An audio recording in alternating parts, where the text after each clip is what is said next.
Hello, हाय बेटा। आज के इस इनऑर्गेनिक केमिस्ट्री के लेक्चर में we will be proceeding further. पिछले लेक्चर में हमने अल्कलाइन मेटल्स की उनकी जनरल प्रॉपर्टीज देखी, उनकी जनरल फिजिकल प्रॉपर्टीज देखी। आज से हम स्टार्ट करेंगे इनके केमिकल प्रॉपर्टीज को। Chemical properties and the first is formation of oxides.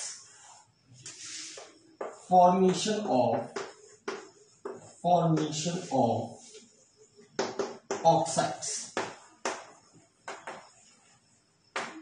Generally बेटा एल्कलाइन मेटल्स में जितने जो होते हैं lithium, sodium, potassium, rubidium, caesium and francium neglected.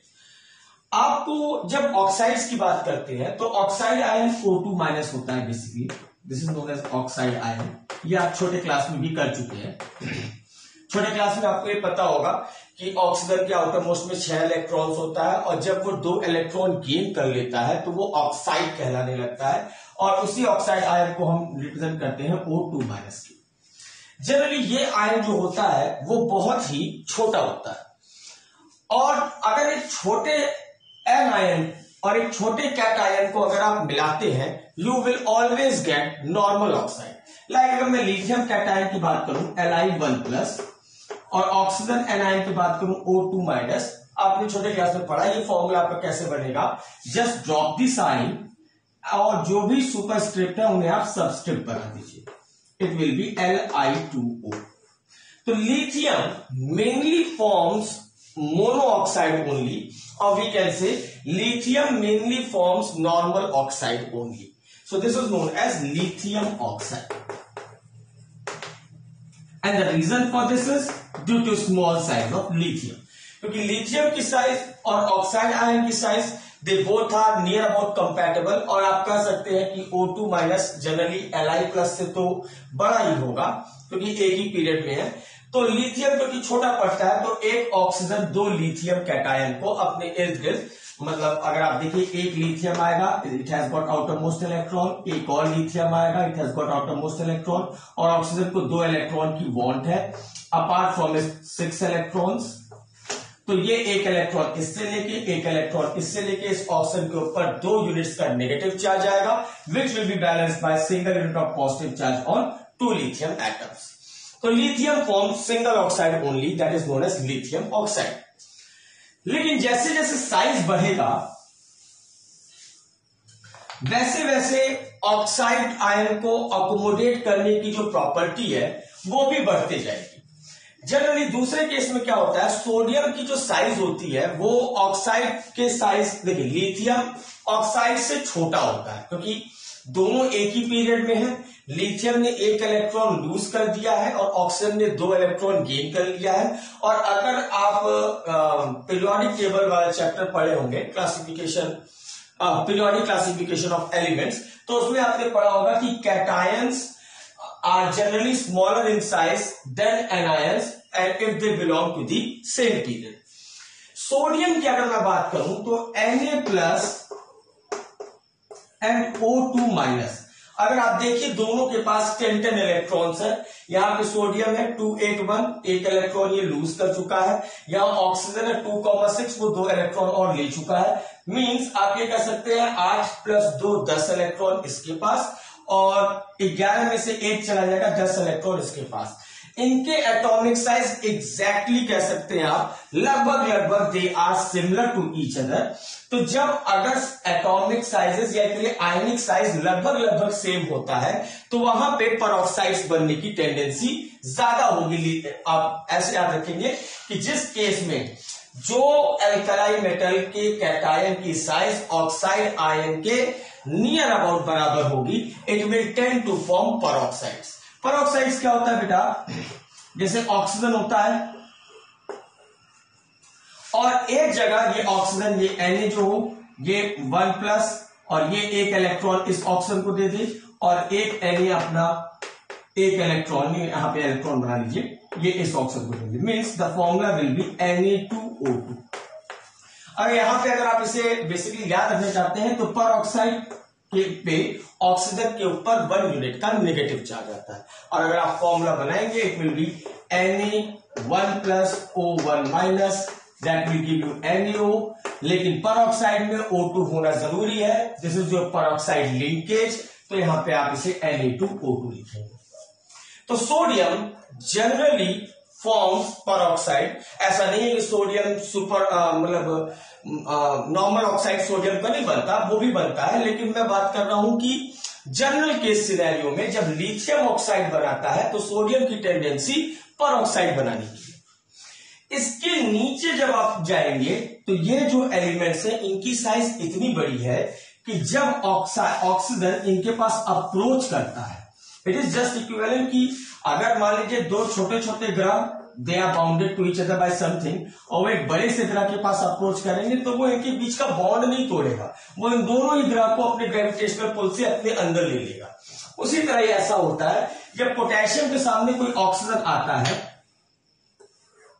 से ऐसा कुछ, और यहां पे आपका ये K+ है, सिर्फ पोटेशियम आयन है, तो बेसिकली ये एक इलेक्ट्रॉन पहले यहां पे जंप कर जाएगा, ये अपना अपना इलेक्ट्रॉन ले लेंगे और ये अपना एक इलेक्ट्रॉन इसको देके इस इलेक्ट्रॉन को पेयर कर देगा, लेकिन ये इलेक्ट्रॉन अनपेयर हो जाएगा। और ये K+ और ये कहिए कि O पे जो माइनस आया है, ये माइनस क्यों आया है? बिकॉज एक इलेक्ट्रॉन तो इसने अपना ही पाया, एक इलेक्ट्रॉन इस पोटेशियम का पाया, उसके वजह से इसके ऊपर नेगेटिव चार्ज आया, और वो जो एक इलेक्ट्रॉन ये पाया था it got paired by receiving an electron from this potassium. तो इन दोनों के बीच में जो बॉन्डिंग होगी वो आयनिक बॉन्डिंग होगी, और ऐसे स्पीशीज को बेटा हम कहते हैं super oxide. Super oxide, I hope the point is well taken. और सुपर ऑक्साइड में अगर आप ऑक्सीजन की बात करें तो उसके ऊपर 1/2 नेगेटिव होता है, अगर आप ऐसे ले सकते हैं, अदरवाइज ये इसका स्ट्रक्चर होता है। जितने भी बड़े कैटायंस होंगे, potassium, rubidium, caesium, they can very easily form super oxides. ऐसा नहीं है कि परऑक्साइड्स नहीं बनाते, परऑक्साइड्स ये भी बनाते हैं। ऐसे समझे लिथियम सिर्फ ऑक्साइड बनाता है, सोडियम ऑक्साइड और परऑक्साइड दोनों बनाता है, और पोटेशियम, रुबिडियम और सीजियम परऑक्साइड और सुपर ऑक्साइड दोनों बनाते हैं, लेकिन इनका सुपर ऑक्साइड जनरली स्टेबल पाया जाता है। तो आपको ये याद रखना है, it forms only oxide, that is normal oxide. It forms oxide and peroxide both, but general stability के टर्म्स में अगर हम बात करें तो परऑक्साइड इसका ज्यादा स्टेबल होता है, और ये तीनों आपके सुपर ऑक्साइड बनाते हैं। अब सुपर ऑक्साइड की कुछ प्रॉपर्टी आपको यहां पे जो देखने को मिलेगी वो ये है, आप ये देख सकते हैं कि सुपर ऑक्साइड के पास एक अनपेयर्ड इलेक्ट्रॉन है। जब भी एटम में कोई इलेक्ट्रॉन होता है वो इलेक्ट्रॉन अपने ही एक्सिस पे घूमता है, और इलेक्ट्रॉन क्योंकि चार्ज पार्टिकल है, और जब भी चार्ज पार्टिकल रोटेट करेगा it will generate some magnetic field. तो अब अगर एक इलेक्ट्रॉन क्लॉकवाइज घूम रहा है और बगल में दूसरा इलेक्ट्रॉन है जो उसके स्पिन को कैंसिल कर रहा है, मतलब वो एंटी क्लॉकवाइज घूम रहा है, तो हम कहते हैं उस समय मैग्नेटिक स्पिन कैंसिल हो जाता है, और वैसे स्पीशीज आपके डायमैग्नेटिक कहलाते हैं, उनके पास नेट मैग्नेटिक मोमेंट 0 होता है। लेकिन अगर कहीं अनपेयर्ड इलेक्ट्रॉन है और उसका स्पिन कैंसिल आउट नहीं हो पाया है, तो इसके वजह से इट इम्पार्ट्स पैरामैग्नेटिक टेंडेंसी, या ऐसे स्पीशीज को हम पैरामैग्नेटिक स्पीशीज बोलेंगे। Mean super oxides are paramagnetic in nature, paramagnetic in nature. And second very important thing कि ये है तो oxide but they will be very highly reducing in nature, क्योंकि ये इलेक्ट्रॉन की टेंडेंसी होगी कि वो कहीं ना कहीं जल्दी से पेयर अप हो जाए, और इस टेंडेंसी में वो किसी दूसरे स्पीशीज से एक इलेक्ट्रॉन ले सकता है, और इलेक्ट्रॉन को लेने वाले जो होंगे वो बेसिकली आपका रिड्यूसिंग बिहेवियर को शो करेंगे। So this is all about formation of oxides. मैं आपको बता दूं अगेन, आपको जो याद रखना है, जिसकी साइज ऑक्सीजन से छोटी, Li+ की साइज ऑक्सीजन से छोटी, तो ये सिर्फ ऑक्साइड बनाएगा। Na+ की साइज ऑक्साइड के लगभग बराबर, तो अगर 2 Na है तो 2 O होगा, यानी Na2O2, या 1 Na है तो 1 को NaO, वही Na2O2 होगा। और जिसकी साइज ऑक्सीजन से बहुत बड़ी, वो O2 मॉलिक्यूल जब आएगा वो पूरा अपने में समा लेंगे, they will tend to form super oxides. Formula इनका देख लीजिए, लिथियम का ऑक्साइड Li2O, सोडियम पर ऑक्साइड Na2O2। अगर आपको सुपर ऑक्साइड बनाना है तो K+O1/2- 1K1/2O, जो अभी हमने किया था, और 2 से आप मल्टीप्लाई कर दीजिए, it will become KO2। So this will be the the formula for the peroxides will be KO2, RbO2 and CSO। Please इस बात को ध्यान में रखिएगा। और आपको ये याद रखना है कि सुपर ऑक्साइड के स्ट्रक्चर में आपको एक लोन इलेक्ट्रॉन मिलता है और एक लोन इलेक्ट्रॉन के वजह से जो भी कैरेक्टरिस्टिक इंपार्ट होगा इन स्पीशीज पे, लाइक पैरामैग्नेटिज्म, रिड्यूसिंग बिहेवियर, वो भी इनमें शो किया जाएगा। So this is about the formation of oxides. Next comes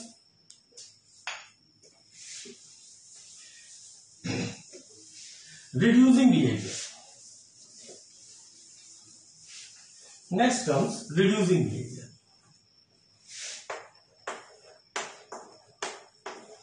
Reducing behavior.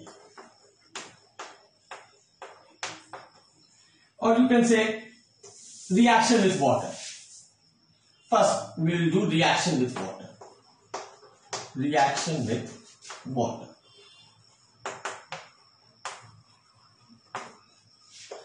अब देखिए रिएक्शन विथ वाटर क्या है।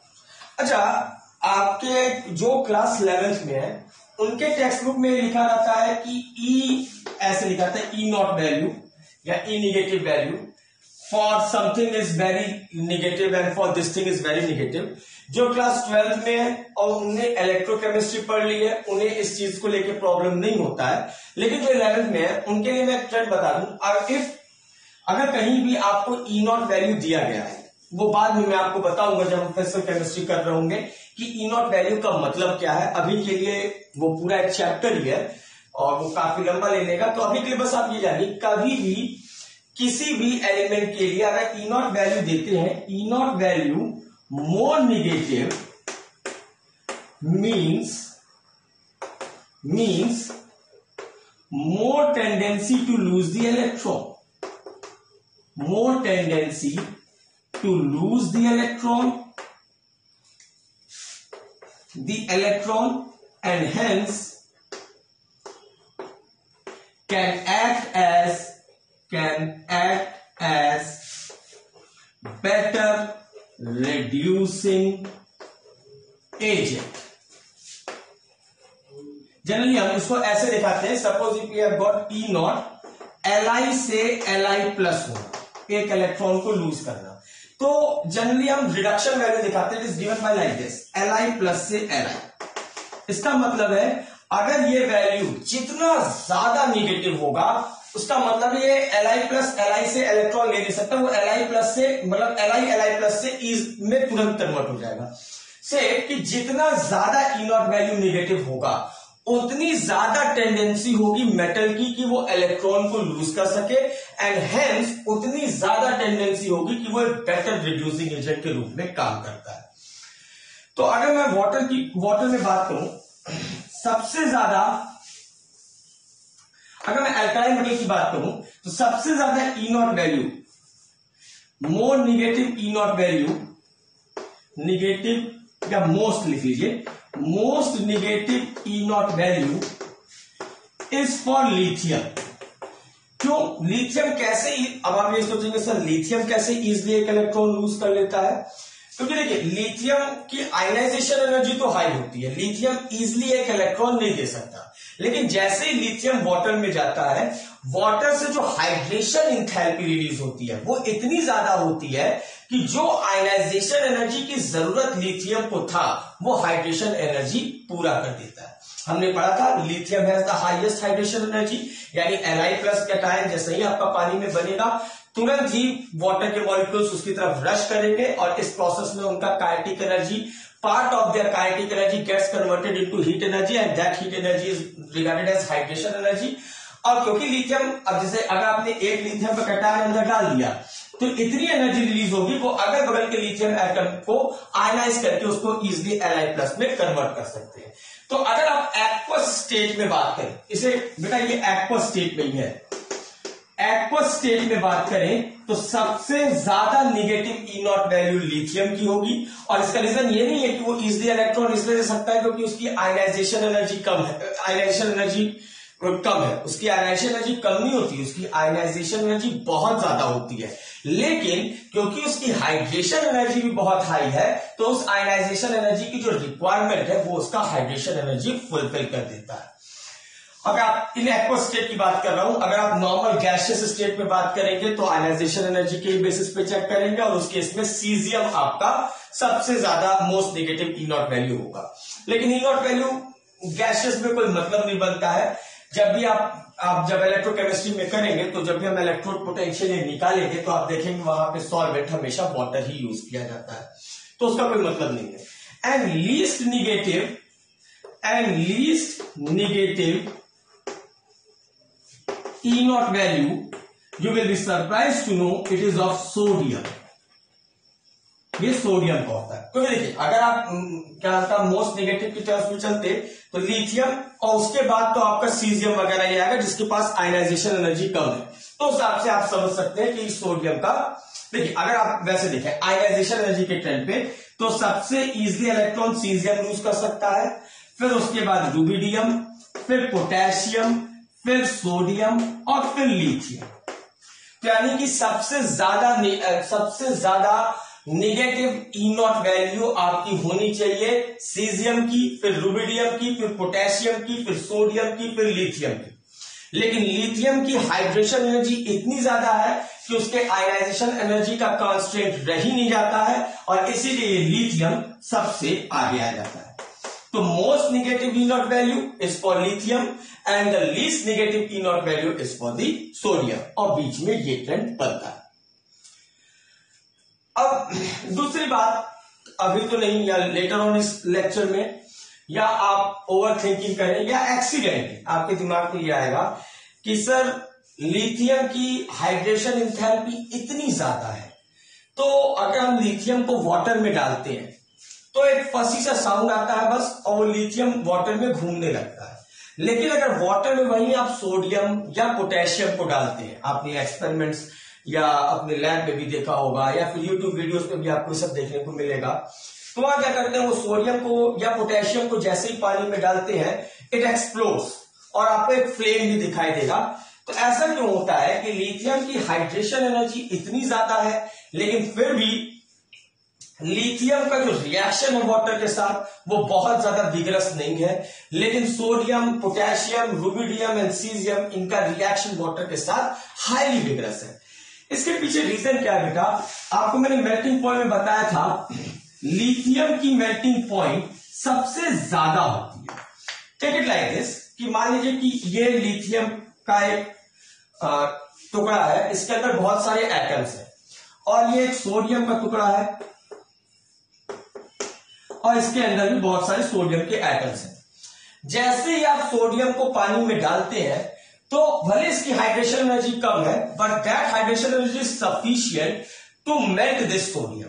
और जैसे ही सोडियम मेल्ट होता है तो उस टुकड़े के अंदर के जो एटम्स हैं वो भी बाहर निकल जाते हैं, और वो पानी के साथ रिएक्ट करके जितनी भी हाइड्रेशन एनर्जी निकाल रहे हो वो समअप होके वो हाइड्रेशन एनर्जी या वो हीट एनर्जी ज्यादा हो जाती है।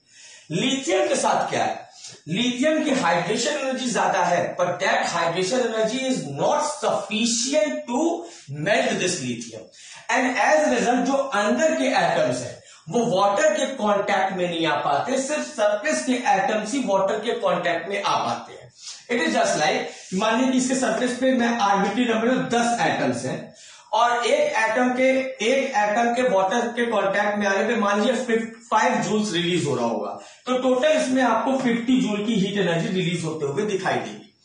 और मान लीजिए इसके क्योंकि अंदर वाले एटम्स रिएक्ट नहीं कर पाए और इसके अंदर बहुत सारे एटम्स हैं, लेट मी से कि 1000 एटम्स हो मेल्ट होने के बाद, और एक एटम के कांटेक्ट से सिर्फ 2 जूल की एनर्जी आ रही हो तो भी ये 2000 जूल की एनर्जी रिलीज कर सकता है।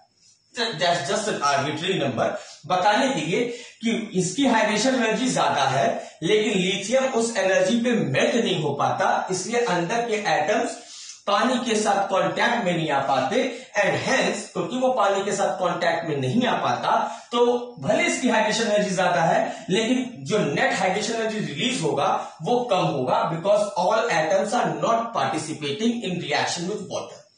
लेकिन sodium, potassium and subsequent alkaline metal में उनके वो तुरंत ही वो मेल्ट कर जाते हैं, एंड एज रिजल्ट मेल्ट करने से जो अंदर के एटम्स हैं वो भी एक्सपोज हो जाते हैं, वो एटम्स भी वाटर के कांटेक्ट में आ जाते हैं और ज्यादा एटम्स वाटर के मॉलिक्यूल से रिएक्ट करके they release a large amount of heat, and this is the reason that lithium though has a high hydration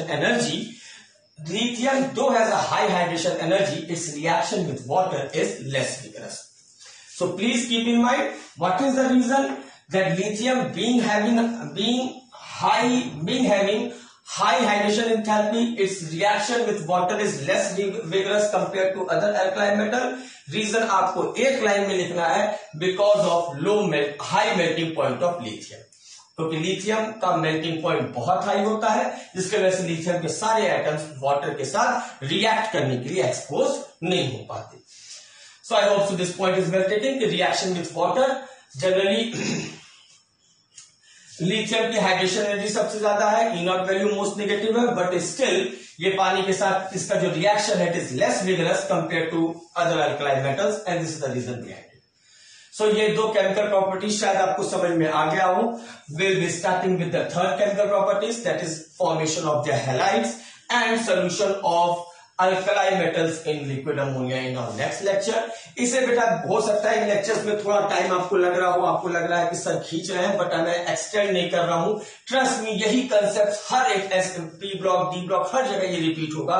तो एक बार आप अपने कंसेप्ट को फॉर्मुलेट कर लीजिए. आगे मैं आपसे वादा कर रहा हूं, टाइम नहीं लगेगा, मैं एक एक बार में 4-4, 5-5 केमिकल प्रॉपर्टीज पर निकालूंगा. आज के लिए इतना ही बेटा, थैंक यू.